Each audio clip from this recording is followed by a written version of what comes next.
Hello guys, मैं निकिता माही। स्वागत है आपका एक बार फिर से आपके चैनल निक टीवी में। वीडियो स्टार्ट करने से पहले आप अपने चैनल को सब्सक्राइब करना मत भूलिएगा, जिससे मुझे मोटिवेशन मिलेगा एंड आपको नई नई वीडियोस का नोटिफिकेशन मिलेगा। सो गाइस, जब भी आपके घर कोई गेस्ट आते हैं तो जाहिर सी बात है कि वो आपका वॉशरूम भी यूज़ करेंगे। सो आपके लिए वॉशरूम को भी अच्छे से डिज़ाइन करना ज़रूरी है। सो इस वीडियो में मैं आपको उन गलतियों के बारे में बताऊंगी जो 100% लोगों में से 75% लोग तो वॉशरूम बनाने में करते ही हैं एंड बाद में फिर पछताते हैं। तो इस वीडियो को देखने के बाद आप उस गलती को करने से बचेंगे। सो गाइस, जल्दी से वीडियो को स्टार्ट करते हैं। सबसे पहला पॉइंट जो है वो है टॉयलेट में सीट कौन सी लगवानी चाहिए। देखिए, 3 टाइप की सीट्स होती हैं, wall mounted, single piece seat, एक इंडियन सीट। सो गाइस, आप प्लम्बिंग का काम स्टार्ट होने से पहले ही सिलेक्ट कर लें कि कौन सी सीट को आपको लगवाना है। सपोज अगर आपको वॉल माउंटेड सीट लगवानी है तो आपको मैं पहले बता दूं कि इसमें थोड़ी सी साफ़ सफाई की ज़रूरत रहती है और ये थोड़े से एक्सपेंसिव भी होते हैं एंड इन फ्यूचर अगर आपको इसमें कोई दिक्कत आती है तो आपको इसको ठीक करवाने के लिए पूरी दीवार को भी उखड़वाना पड़ सकता है। सो आपको स्टार्टिंग में ही प्लम्बर को बता देना चाहिए कि इसमें कौन सी सीट आपको लगवानी है, जिससे कि वो अपने अकॉर्डिंगली इसको दीवार के अंदर फिट कर दे। एंड अगर आप कोई वेस्टर्न सीट लगवाना चाहते हैं सिंगल पीस या डबल पीस में, तो आपको ये पहले से ही डिसाइड करना पड़ेगा, क्योंकि इसका जो पॉइंट होता है वो दीवार से 9 इंच या 4 इंच का होता है। तो उस अकॉर्डिंग आपको पहले से ही सीट डिसाइड कर लेनी चाहिए। उसके बाद प्लम्बर से वो पीवीसी पाइप जो 4 इंच वाली फिटिंग होती है वो करवा लें।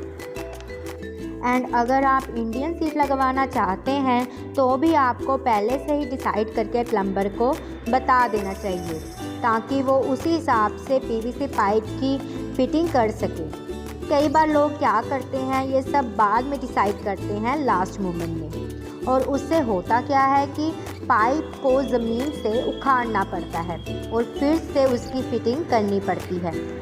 तो उस हिसाब से आपका नुकसान भी बढ़ जाता है और वो घर में मजबूती जो आनी चाहिए वो दोबारा नहीं आ पाती। वैसे तो बहुत सारी कंपनीज होती हैं इसकी, लेकिन मैं रिकमेंड करूँगी कि आप सिंगल पीस सीट ही लगवाएं। ये थोड़ी सी रिजनेबल होती है एंड इसका लुक भी देखने में अच्छा आता है। एंड अब मैं आपको टॉयलेट के साइज़ के बारे में बताऊंगी। तो टॉयलेट का साइज़ मिनिमम 4 बाय 5 फीट होना चाहिए एंड जो बाथरूम है उसका साइज़ मिनिमम 5 बाय 5 फीट होना चाहिए। अगर आप अटैच टॉयलेट बनवा रहे हैं तो उसका साइज़ मिनिमम 5 बाय 7 फीट होना चाहिए। अगर आप इन साइज़ से कम बनवा रहे हैं तो इन फ्यूचर आपको दिक्कत आ सकती है। एंड टॉयलेट बाथरूम की हाइट आपको 7.5 फीट से ज़्यादा नहीं रखनी चाहिए। जो 7.5 फीट के बाजू बची जगह है उसे आप एज अ स्टोर यूज़ कर सकते हैं। आप चाहें तो उसके अंदर हिडन अलमीराज वगैरह भी बनवा सकते हैं, जो आपके लिए बहुत ही काम आएगी। दूसरी बात, कई लोग कंफ्यूज रहते हैं कि अटैच बाथरूम बनवाएं या अलग अलग बनवाएं। अगर आपके पास जगह की कमी नहीं है तो मैं रिकमेंड करूँगी कि आप अलग अलग बाथरूम ही बनवाएं। अगर आपके पास जगह की कमी है तो आप अटैच बाथरूम ही बनवाएं। अलग अलग बाथरूम बनाने की वजह ये है कि अगर आपके घर में 4 लोग हैं और किसी एक को टॉयलेट यूज़ करना है तो अटैच्ड बाथरूम के केस में दूसरे को वेट करना पड़ सकता है, तो उसमें बहुत सारी दिक्कत आ सकती है।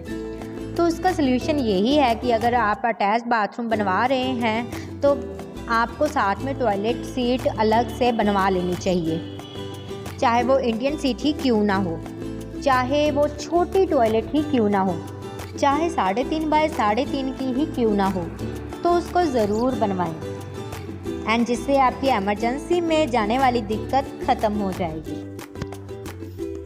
एक और बात गाइस, अटैच बाथरूम में आपको ड्राई एरिया का ज़रूर ध्यान रखना है। ऐसा ना हो कि आपका बाथरूम पूरा दिन ही गीला रहे। तो आपको उसके लिए करना क्या है कि हाइट को ऊपर नीचे करना है, जिसमें कमोड की हाइट ऊपर हो एंड बाथरूम में जो नहाने वाला एरिया है वो नीचे हो। दूसरी बात कि आपका गेट खुलते ही टॉयलेट का एरिया ऐसा होना चाहिए जैसा कि आपको पिक्चर में दिखाया जा रहा है। इस तरह का डिज़ाइन होना चाहिए कि आपका गेट खुलते ही सामने वॉश बेसिन हो, उसके ऑपोजिट आपका कमोड हो और उसके सामने आपका बाथ एरिया हो। और इसको और ड्राई रखने के लिए आप कमोड और बाथ एरिया के बीच में प्लास्टिक वाले जो कर्टन आते हैं वो भी लगवा सकते हैं, क्योंकि अगर आपका बाथरूम हमेशा गीला रहेगा तो उसके अंदर स्मेल बनी रहेगी, तो उसके लिए आपको बाथरूम सूखा रखना पड़ेगा। तो सूखा रखने के लिए आपको क्या करना पड़ेगा कि दिन में अगर आपको 10 बार भी अगर कमोड यूज़ करना पड़े तो आपको बाथ एरिया से गुजर के ना जाना पड़े। तो इस तरह टॉयलेट के डिज़ाइन का ज़रूर ध्यान रखें। तो अब मैं आपको बताऊंगी सेप्टिक टैंक एंड टॉयलेट के बीच में कनेक्शन, क्योंकि अगर आप इसको लेकर इग्नोर करते हैं तो आपके घर बाद में कॉकरोच ही कॉकरोच भरे रहेंगे। सो आपके लिए जान लेना बहुत ही ज़रूरी है कि सेप्टिक टैंक के ऊपर आपको कभी भी टॉयलेट नहीं बनवाना चाहिए। सेप्टिक टैंक के साथ एक होल होता है तो आपको वो ओपन रखना है हमेशा ही, जिसकी सफाई 1.5 या 2 साल के अंदर होती है। एक और बात का ध्यान रखें कि टॉयलेट स्लज या फिर वेस्ट का कनेक्शन डायरेक्ट सेप्टिक टैंक के साथ कभी ना लें। ये बात आप अपने पहले ही प्लम्बर को बता दें, क्योंकि अगर ऐसा होता है तो आपके घर के अंदर स्मेल बनी रहेगी। सो अब मैं आपको वेंटिलेशन के बारे में बताऊंगी। देखिए, टॉयलेट में प्रॉपर वेंटिलेशन का होना बहुत ही ज़रूरी है। अगर वेंटिलेशन नहीं होगा तो आपको वहाँ पर सफोकेशन फील हो सकती है। आपने न्यूज़ में भी सुना होगा कई बार कि किसी बंदे को टॉयलेट में हार्ट अटैक आ गया, तो वो मोस्टली इसी प्रॉब्लम की वजह से होता है। तो आपके लिए टॉयलेट में वेंटिलेशन करवाना बहुत ही ज़रूरी है। तो अब मैं आपको वाटरप्रूफिंग के बारे में बताऊंगी। जब भी आपके टॉयलेट का कंस्ट्रक्शन चल रहा हो तो टॉयलेट का जो फ्लोर है और दीवार है वहाँ पर आप डॉक्टर फिक्सिट का मेम्ब्रेन पेंट या बहुत सारे ऐसे वाटरप्रूफिंग सॉल्यूशन आते हैं।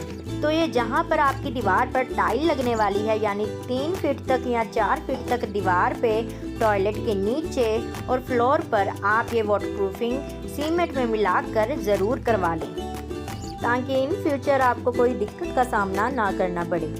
क्योंकि ये ना करवाने से आपने बहुत सारी वैसे दीवारों में देखा होगा कि टॉयलेट के आसपास की दीवारें बिल्कुल ही उखड़ी उखड़ी सी होती हैं, तो वो इसी वजह से होती हैं। एंड एक और बात गाइस जो आपके लिए जान लेना बहुत ही ज़रूरी है कि अगर आप बाथरूम में ग्लोसी टाइल्स लगवाने के बारे में सोच रहे हैं तो मैं सजेस्ट करूंगी कि आप वो ना ही लगवाएं तो बेहतर रहेगा, क्योंकि उससे फिसलन होती है। तो आपको बाथरूम में मैट टाइल्स ही लगवानी चाहिए, क्योंकि कई बार लोग क्या करते हैं कि शो ऑफ के चक्कर में बाथरूम में ग्लोसी टाइल्स लगवा लेते हैं और फिर बाद में पछताते हैं जब उनको दीवारें पकड़ पकड़ कर टॉयलेट से बाहर निकलना पड़ता है। तो गाइस एक बात का ध्यान रखें कि प्लास्टर से पहले जब आपका प्लम्बिंग का काम हो जाए तब आप उसकी एक फ़ोटो ले लें, क्योंकि बाद में अगर आपको इन केस इसमें कोई चेंजेस करवानी पड़े तो आपको ये पता रहेगा कि कौन सी पाइप कहाँ पर है। सो इससे होगा क्या आपको फ़ायदा कि आपको अननेसेसरी किसी भी दीवार को नहीं तोड़वाना पड़ेगा, इससे आपका खर्चा भी बचेगा। सो गाइस, अगर आपको ये वीडियो इन्फॉर्मेटिव लगी हो तो प्लीज़ इस वीडियो को लाइक कीजिए एंड शेयर कीजिए ताकि बाकी लोगों तक भी ये इन्फॉर्मेशन पहुंच सके। एंड गाइस, अगर आप मेरी इंटीरियर से रिलेटेड बाकी वीडियोस भी देखना चाहते हैं तो आपको मैं उनका लिंक इस वीडियो के नीचे डिस्क्रिप्शन में दे दूँगी, आप वहाँ पर जाकर देख सकते हैं। तो अब मैं आपसे लेती हुई इजाज़त, मिलते हैं मेरी नेक्स्ट वीडियो में। Till then keep supporting, keep loving, keep sharing.